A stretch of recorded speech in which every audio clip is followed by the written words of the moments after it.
A Giants podcast for Giants fans by Giants fans. It's Shaun Morash. On the sideline, into the end zone. Touchdown, Giants! From the offseason to the wins and the losses, it's time to take one Giant step.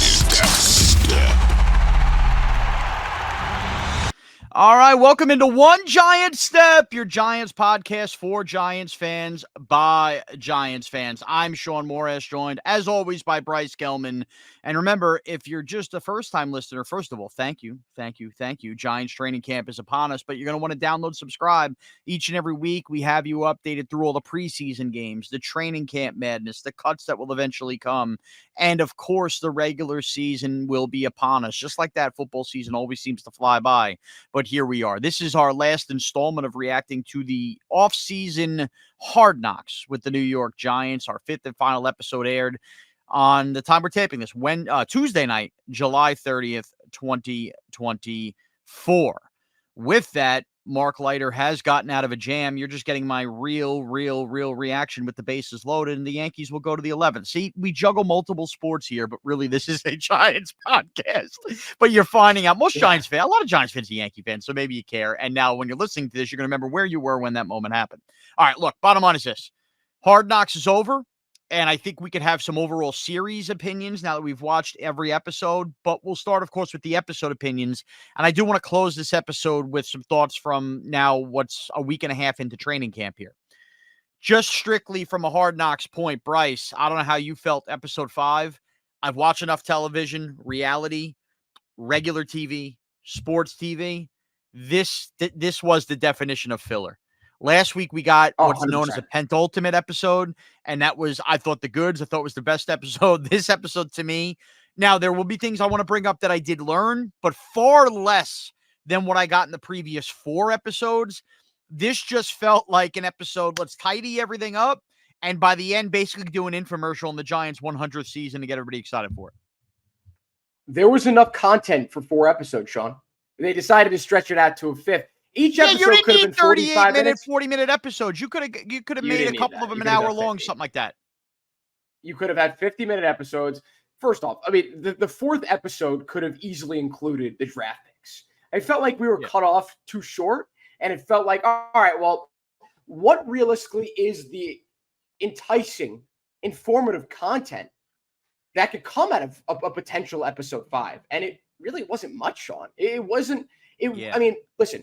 I think both of us knew exactly what to expect. Like, there isn't much pop on, like in any of that kind of stuff, like talking about draft picks. It's all very informative and analytical and whatnot. And it's cool to see why they took the guys that they took. But it could have been included with some of that content in the 4th episode at the end, at least.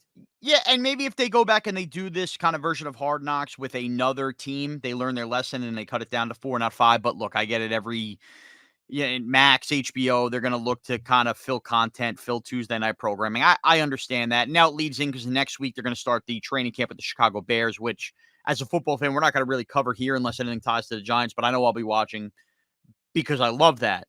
But yeah, you're right. I mean, I just kind of felt like I watched a fluff piece, which from a Giant fan point of view, I mean, that's cool. There's fine. So let's just get into anything we actually did learn. And to me, the biggest takeaway above anything else in this episode that we learned is all the hogwash I saw for the last 4 episodes since Shane Bowen got hired about the Giants' lack of need at corner. Oh, I can win with pass rushers. Well, I mean, the team and the front office seemed pretty freaking distraught when they didn't get Kool-Aid McKinstry and now, I'm sorry, I didn't write this down, Lassiter? Was it Lassiter out of Georgia to be a cornerback for this team at the top of the 2nd round, and instead they end up with Tyler Newman at safety. Now, we covered the draft when it happened. I think we all liked the Tyler Newman pick. It's been really interesting to start camp that it feels like they're giving Dane Belton and Jason Pinnock every opportunity to be the starting safeties. And look, it's a 2nd-round pick. Newman, he's going to have to earn it. I still think that there's a high ceiling there, and I don't think they regret the pick, but please, it's absolute baloney, for lack of a better term, to act like the Giants didn't see cornerback 2 as a significant need. Now, they do end up, Bryce, with Drew Phillips in round 3, and we did get a glimpse of before the draft talking about him and everything, and that felt like now more than anything more of a need pick in round 3. Who knows if Drew Phillips was their best player available? We didn't get to get a taste of that, but pretty clearly they needed to come away with a corner, and they felt let down that they weren't going to get one of the corners at the top of that second round. Yeah, I mean, Newman was the pick there. Understandably, they didn't want to move up. They said it was going to cost them a 4th round pick. And considering, put a pin in that for a second, Bryce. I want to have that as a little reminder to get to that in a second, but continue. Okay. The fact that they didn't want to move down or they didn't want to move up, and I completely understand that, considering the fact that they had a limited amount of picks, only 6 in that draft with so many holes to fill. They looked at it as, all right, let's get the best possible safety. We just lost Xavier McKinney. Let's fill his shoes, and then let's worry about the corner later on in the draft. I think that was the correct move instead of trading up and spending that 4th round pick in an asset you don't necessarily need to give up, especially when you look at the talent level of Drew Phillips. Is he a Kool-Aid McKinstry? I don't think so. It remains to be seen. But you used your 1st round pick last year on Deontay Banks. You've already devoted those assets, those very important assets that the 1st round pick is, to corners, especially that pick in Banks. So especially when you lose Xavier McKinney, you need to fill the player that you lost in free agency shoes. And they filled it with Tyler Nubin, and they filled it. I understand that they signed Devin Singletary, but then they filled it with Tyrone Tracy later on in the draft. Yeah. They did everything they needed to do. They made the right decisions. They stayed put where they needed to stay put. And I think overall it was a win in terms of the draft. We talked about it a million times. I know we're just discussing this one, tidbit within this episode, but I just want to go back to that and say that they did the right thing at the end of the day. Well, I don't know. This is the first time I'm going to say I don't know, Bryce, and this is why. We're also at an odd time getting this draft episode where we've seen enough of camp through a week and a half. And I'm going to raise my hand, and I understand. You're going to listen to us. You're going to listen to plenty of shows. You're going to listen to plenty of Giants podcasts. And you're going to follow Twitter, and you're going to get a lot of overreactions to both the good and the bad daily on training camp. I got to be honest with you. Part of me is already tired of it, even though it's one of those things, like it hurts my stomach. Like it's bad candy, but I can't get enough, although I understand it's horrible for you. And that's exactly what training camp tweets and coverage is about. And we're going to give it to you. When I see some of the struggles at Giant camp, namely what they're going to do at the cornerback position, the last couple of days where we stand now live in real time, Drew Phillips has taken over number 1 reps at nickel when Nick McLeod was there to start camp, and Nick McLeod has been awesome. Nick McLeod is now bumped to the outside. Flawed has been some good, some bad. McLeod appeared to have a really good day today that they were taping this. But overall, it kind of feels like the Giants have very unexciting and very unanswered questions at cornerback 2, and that could be a real bugaboo for this team. And to further that, the biggest elephant in the room, or one of them, because the Giants have plenty, is Tay Banks ready to be a number 1 corner? Now it's great that he's going up against Malik Neighbors, and it feels like an iron sharpens iron kind of situation, but a lot on his platter, and he was a 1st round pick. I'm just very nervous about the cornerback room, and tonight's Hard Knocks made me a little more nervous that they kind of downplayed this until we see this last episode. Now, the reason I said to put a pin in that and tell you, did the Giants do the right thing? Do we know the exact cost that would have cost the Giants to go up? No, but Joe Shane says on camera it would have been something like giving up their 4th round pick this year. Now, with the Giants' 4th round pick, they took Penn State tight end Theo Johnson, who missed the first week of camp on PUP. He's been activated. He looks like he's running like a gazelle. Clearly, Hard Knocks fired me up for him. Full disclosure, you're having the Mark Bavaro tie-in 4th round pick. I'm excited for Theo Johnson. I think that he has the potential, like so many of these great tight ends in the NFL, whether they're George Kittle, Travis Kelce, to be a guy taking in the mid rounds that ends up taking off and being awesome. Clearly, that's our aspiration and that's our dream. But what Hard Knocks showed me on Tuesday night, Bryce, is that there's now a lot of pressure on the Theo Johnson pick to be right. Because if you weren't willing to part with the 4th round pick to move up to get your corner that could solidify the defensive back room, then the tight end better damn well be a good starting tight end for this team for years to come. Otherwise, you should move that kind of pick to go get yourself a starting corner like that. I think there's one thing that throws a wrench into what you're trying to say, and it's the fact that they at least had an inkling. They had an idea that Darren Waller was going to retire. They clearly identified Theo Johnson as one of their top targets, especially at a position that they knew there was a chance that they were going to need. So if they give up that 4th round pick, they have 1 tight end. They have Bellinger, and then that's it. So I don't want to, and without, spare me whoever they're going to sign and free. No, they got Zach. They got Stoll and Manhurts who have been blockers. That's what I'm saying. So spare me whoever they went Bryce, out. Bryce, 2 years ago. They needed a weapon. They needed a weapon to 2 years ago, this Giant team with Bellinger's the number one tight end made the playoffs. It wasn't a sexy tight end room. They had, I'm forgetting the guy's name now, and I should get his name right. Damn it. Oh, I forgot the other two backup tight ends. Those guys are gone, and now they've signed Manners. Everybody's raving about as a blocker. The point is, it wouldn't have been a sexy room. And you're right. Ultimately, Theo Johnson, I'm going to keep using these terms. It's one giant step for the Odyssey app. He sexes up the tight end room, right? He looks good, runs good, right? He looks like a Darren Waller in many ways. But the thing is, it's very hard to hit fourth-round picks and beyond. Now, you obviously can hit them, and obviously later the rounds, the harder it is to hit. But by hearing this and seeing this on Hard Knocks and knowing how big a need corner is, you now need two things to go your way. You need cornerback 2 not to be an issue. And furthermore, cornerback 1 not to be an issue. Whether it's McLeod or whether it's Flott, that better be an answer there. And if it's not, well, Theo Johnson better be beyond just a serviceable tight end. He better be one of the steals of the draft. Because if you go 0 for 2 on those, on failing at that cornerback position and using the fourth-round pick, and then one of Lassiter or McKinstry ends up being awesome, as people think they're going to be awesome, then it's a horrible decision. So I understand that you want to use all 6 picks and the team's got a lot of holes, but it's, a fourth-round pick. You're putting out a lot of eggs in the basket to be a starting, really important player for you. He better be. I hope he is. I like him. I'm excited about him.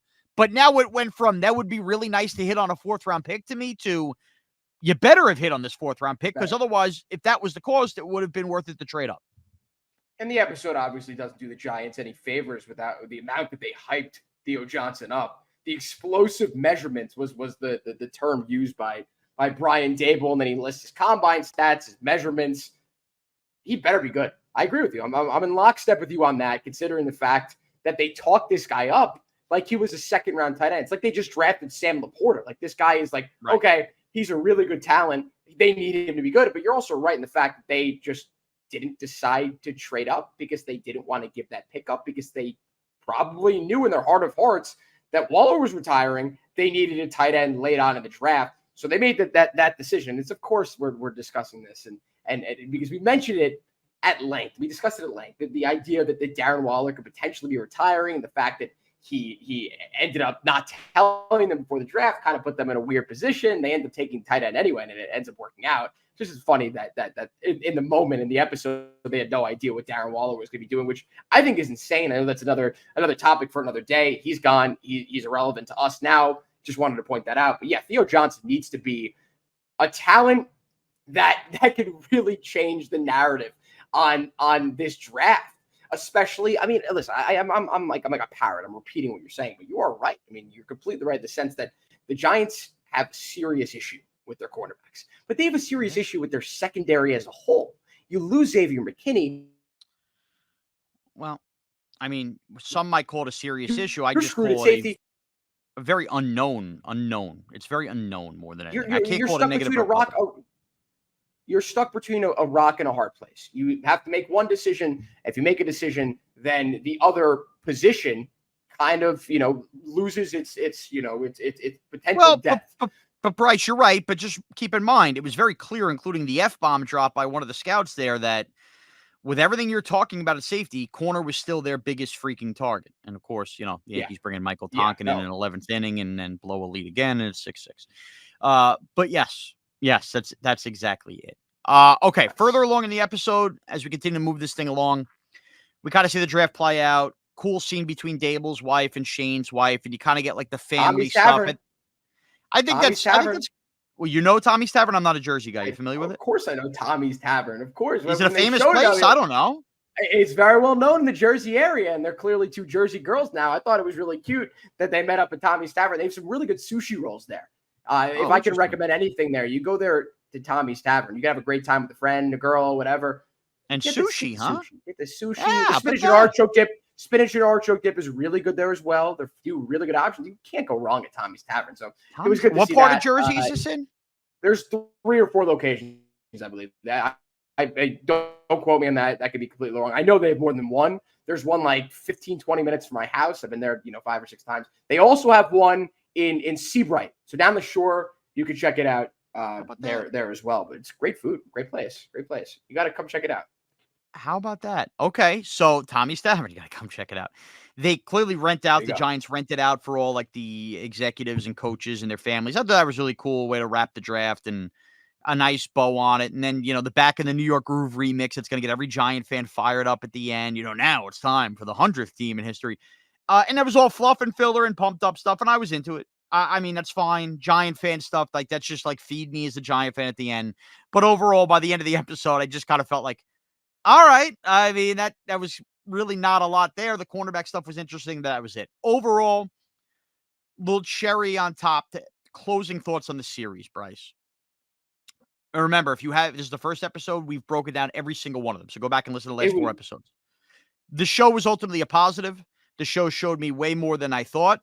I have a good feel about the direction of the team. I am positive about the direction of the team. And I feel stronger than ever that ultimately this team's draft plans next year, barring like MVP candidacy, are going to be trade up for a quarterback. And I think that's my big takeaway from this. And I'm okay with it. And overall, a good service to the fans was Hard Knocks.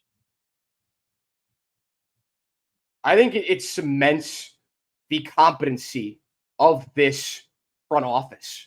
I think in our minds as Giants fans, but I think also for the casual fans or fans of teams in the NFC East who love to give Joe Shane what.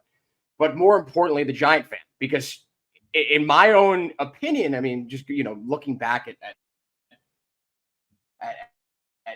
this past season and the utter disaster it was, and the idea that Tommy DeVito was played down the stretch, and this showed, and this just reaffirmed to us who really knew this team and really knew these guys who are at the helm of the organization, that they are willing to take the long route and the right route when it comes to being successful as a franchise.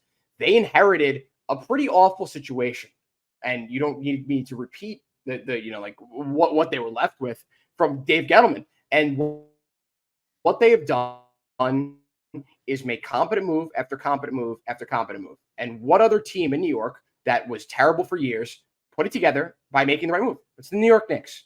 And I think there's a great comparison. The Knicks were patient. They made the right moves. They didn't make any stupid trades. Yes, they made some bad signings along the way. Evan Fournier and Kevin Walker. Those were low-risk guys, though. The Giants have taken a swing at, they had to sign Daniel Jones. You can't knock them for that, no matter what you want to say. They got the out after the second year. Good on them. Not a big deal, considering the fact that they knew this was going to be a longer-term rebuild. That was the one knock against those guys. I mean, there have probably been a few other small, tiny, obviously Evan Neal pick, but it is what it is. But the main thing was the Daniel Jones signing.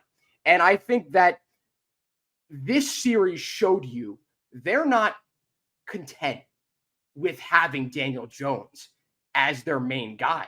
I mean, it seemed like Brian Daboll was a little annoyed. I think it was in episode 3 or maybe episode 4, either one of those, where they essentially were like, yeah, we're screwed here. We're going to stick with Daniel Jones. And they acknowledged it multiple times that this isn't an ideal situation. At the end of the day, they're still looking for their franchise quarterback. Right. But they had to build a roster. They couldn't stop everything and reach for something else. And in the meantime, they didn't really invest heavily in backup quarterback because, and this is where we can kind of pivot to training camp. By all accounts, Drew Lock's been terrible in camp. I know Connor Hughes put out basically acting like, he's the agent for Drew Lock, but everybody I've talked to, Drew Lock looks like the 3rd best quarterback on the roster in camp so far. So that, can kind of send you on where the future of the Giant quarterback position is. Now, I also want to tell you, because I think Connor does a good job. We're taping this on a Wednesday. This also felt like Daniel Jones's worst day at camp, the day Hard Knocks ends. It seems like he's had a lot of positive and a plenty of mixed bag of negative, but, he's coming off an ACL injury, and it kind of is what it is. The main takeaway I have through camp, Bryce, we had this takeaway last week and it's continued. There is oh my God, Trent Grisham just saved the game with a slotting catch to keep it 6-6 to the 12th. I'm really weaving in live Yankee reaction here on One Giant Step, which is so funny because you're going to have taped this and known, you're going to listen to this and know whether they've won or lost this game. The notion that the Giants are just going to keep attacking the ball down the field with Malik Neighbors, with Jalen Hyatt, and either Daniel Jones is going to get the hint to pull the trigger or not, and that will determine the leash he has or not with Brian Dable's offense. And that's pretty much the only takeaway I have from it. Ultimately, we can all complain if you don't like Daniel Jones, or you could praise Daniel Jones. It's going to come down to Brian Dable running the offense, and if Jones isn't doing what Dable's asking him to do, then guess what? That is when they pivot to a Drew Lock or to a DeVito, and we'll look back at some of these Hard Knocks episodes and wonder what could have been with trading up for a quarterback or something. I do want to stress this because I don't want to turn anybody away now from what we're going to do following these Hard Knocks reactions. If you just joined the show with me and Bryce doing the Hard Knocks reactions, Giants season now is going to continue. In fact, it's really beginning now with camp under our feet and preseason games coming up. So, Bryce, I think you're in lockstep with me on this. I don't want to deter anybody from consuming like pig slop the amount of training camp content you take. There is a lot of really good Giants podcasts out there, and I'm not going to sit there and wave the banner that, oh my God, we're the best. A lot of good Giant content creators. I just think there's room for all of it.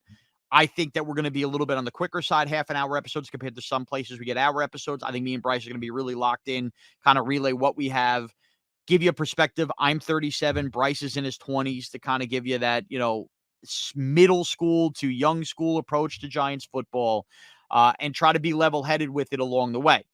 I say this all to say, I don't want to be hypocritical with the audience. I have learned my lesson now as a 37-year-old Giant fan. There was a time maybe where I was Bryce's age where I overreacted to everything I saw and read in training camp, and that's only grown with social media, right?